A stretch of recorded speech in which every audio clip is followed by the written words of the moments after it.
Bonsoir. Au sommaire de ce JT, la famille de Christopher a décidé de faire don de ses organes.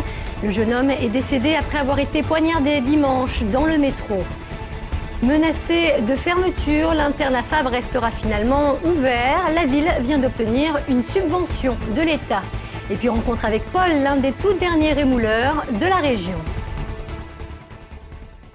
Pour que sa mort ne serve pas à rien, la famille de Christopher, décédé lundi d'un coup de cutter dans la gorge, a décidé de léguer ses organes. Un don qui aurait déjà permis de sauver 4 vies. Témoignage recueilli par Arnaud Fora. 3 jours après le drame, il y a la colère et bien sûr la tristesse d'un père qui a perdu son fils sauvagement égorgé dans le métro.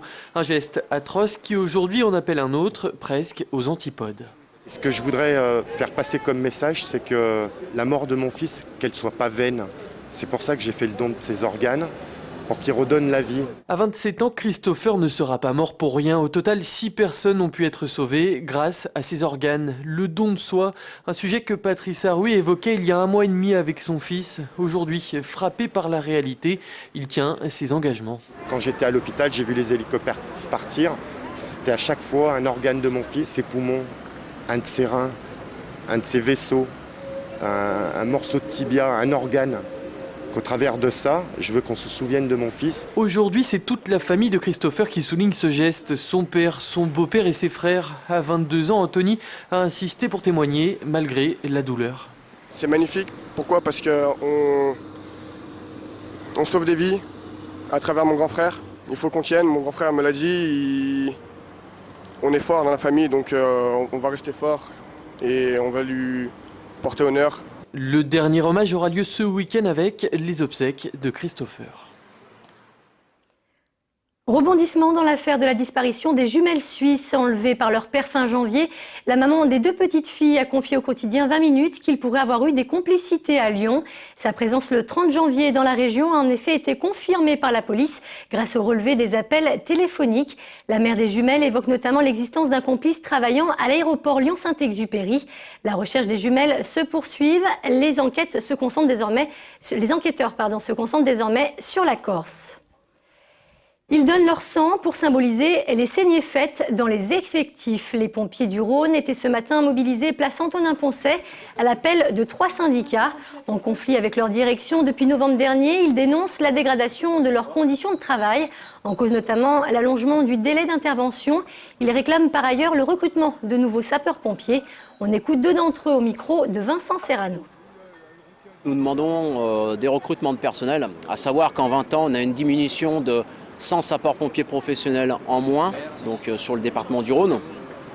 Nous demandons aussi une revalorisation des salaires, par le biais notamment d'une prime. C'est symbolique, vous avez bien pu voir les flyers qui sont distribués à la population, les pétitions, le message Michel Mercier saigne les pompiers. Nous, on préfère donner notre sang à la population, d'autant plus qu'elle risque d'en avoir besoin avec toutes les mesures qui sont mises en place depuis quelques temps.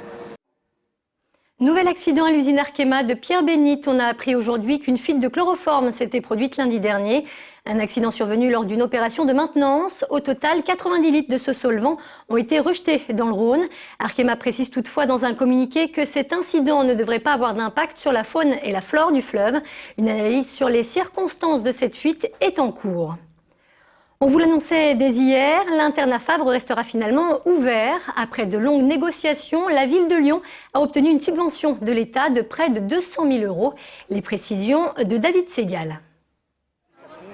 Ils affichent pour la plupart un large sourire. Le personnel de l'internat Fabre, menacé de fermeture, a obtenu un sursis.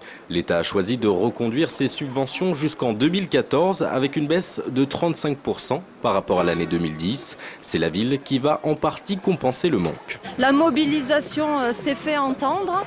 Et par contre, nous restons inquiets parce qu'effectivement, la ville de Lyon nous a annoncé une baisse des effectifs.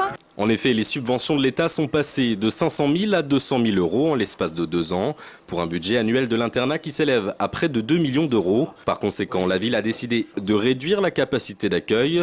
Aujourd'hui, ils sont 70 enfants, ils ne seront plus que 60 à la rentrée prochaine. Une réduction qui touche aussi le personnel.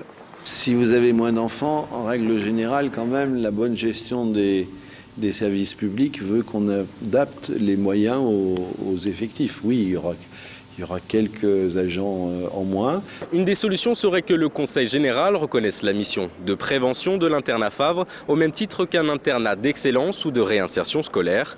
Aujourd'hui, les nouvelles conditions financières de l'internat Favre vont conduire la ville à revoir les modalités d'inscription. Seuls les enfants lyonnais et en école élémentaire seront acceptés.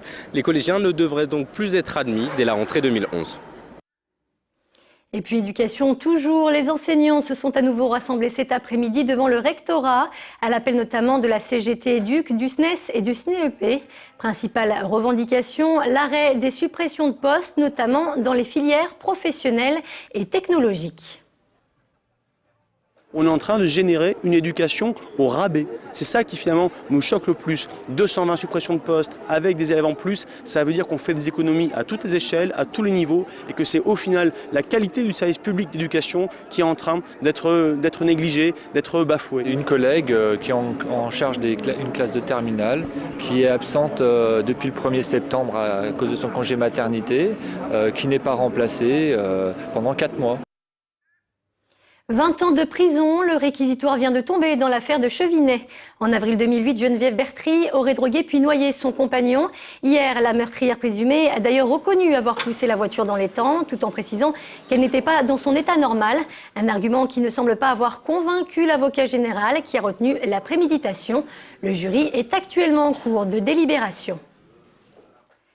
C'est un métier qui a presque disparu. On en compterait d'ailleurs plus que 3 dans toute la région Rhône-Alpes. Paul Macaret est rémouleur. Chaque jour, il sillonne les marchés de l'agglomération pour proposer ses services grâce à son atelier ambulant. Jean-Marc Roffa l'a rencontré. Voilà, donc là j'ai utilisé la meule à eau pour refaire le biseau du couteau, c'est-à-dire refaire le tranchant. Ancien cadre commercial, Paul profite de sa retraite pour ressusciter le métier de rémouleur en voie de disparition. Aujourd'hui, on parle plutôt d'affûteur ou d'aiguiseur. Historiquement, le rémouleur avait une meule à eau qui était bien souvent fixée sur une charrette ou sur une brouette et le fonctionnement était par un système de pédales. Paul conjugue le modernisme de sa camionnette et son savoir-faire à l'ancienne, appris en formation en 2004 à l'école des couteliers de Thiers. Son métier rappelle de bons souvenirs aux seigneurs. C'était dans le midi, il passait et il criait rémoulaille en provençal.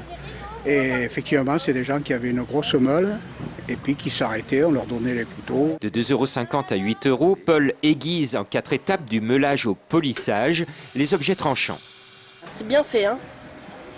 Vraiment, on voit c'est quelqu'un du métier, hein.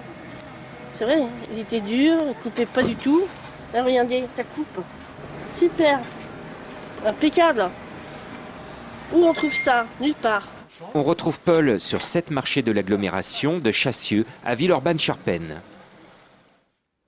Et c'est la fin de ce JT. Merci de nous avoir suivis. Très bonne soirée sur TLM.